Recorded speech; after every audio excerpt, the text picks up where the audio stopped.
मनापासून शुभेच्छा देत असताना 80 वर्ष झाले आपल्याला स्वातंत्र्य. या 80 वर्षामध्ये आपण या देशासाठी जी प्रगतीच्या माध्यमातून देश समृद्धीकडे जातो आहे, हे सर्व कार्य जे आहे हे जनतेच्या माध्यमातून होतं आहे. आणि जनतेला हीच विनंती करणार की स्वातंत्र्याचा उपयोग करत असताना देश हा प्रायोरिटीने आधी ठेवला पाहिजे. तिरंगा ध्वजाचा मान कसा राहील, मातेचं नाव कसं उंचावेल, यासाठी आपण साऱ्यांनी प्रयत्न केला पाहिजे.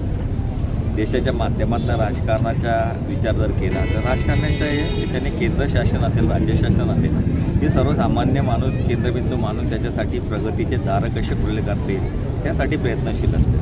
आज आपण बघत आहात की देश चंद्रापर्यंत जायचं, मंगळापर्यंत जायचं, त्याचा अभ्यास करायचा, निसर्गाचा अभ्यास करायचा, या साऱ्या गोष्टी करत असताना या देशामध्ये विविधतेनं नटलेल्या आमच्या देशामध्ये वेगवेगळ्या जाती, धर्म, पंथ, वेगवेगळ्या बोलीभाषा असताना सुद्धा आमचा देश या तिरंगा ध्वजाखाली एक प्रगती करतो आहे. आणि हे सांगताना आम्हाला अतिशय अभिमान वाटतो. स्वातंत्र्यासाठी ज्या लोकांनी बलिदान केलं, आजही देशाच्या बॉर्डरवरती आमचे सैनिक हे देशाच्या रक्षण करत असताना हुतात्मा होत आहे.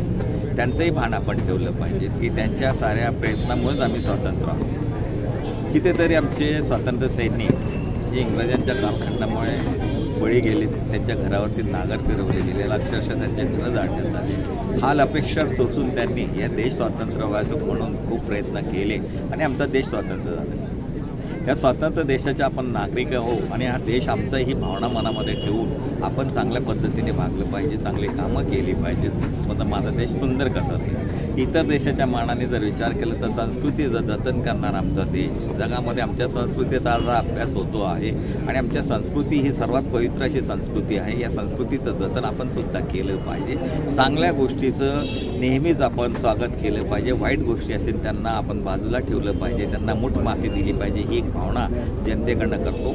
आपला स्वातंत्र्य म्हणजे आनंद घ्या, पण कायद्याचं पालनसुद्धा करा, ही एक विनंती मी या माध्यमातून जनतेला करणार आहे. पुन्हा स्वातंत्र्य दिनाच्या मनापासून सर्वांना लाख लाख शुभेच्छा. आदरणीय महाराष्ट्राचे मुख्यमंत्री एकनाथ फडणवीस साहेब, आमचे पक्षेत प्रमुख आदरणीय एकनाथ शिंदे साहेब, आदरणीय सुनेत्रताई पवार, पालकमंत्री गुलाबरावजी पाटील, गिरीश भाऊ महाजन, त्याचप्रमाणे आदरणीय सावकारे, रक्षाताई आणि माजी आमदार लता सोनवणेच्या वतीनं मनापासून जनतेला या स्वातंत्र्य दिनाच्या लाख लाख शुभेच्छा.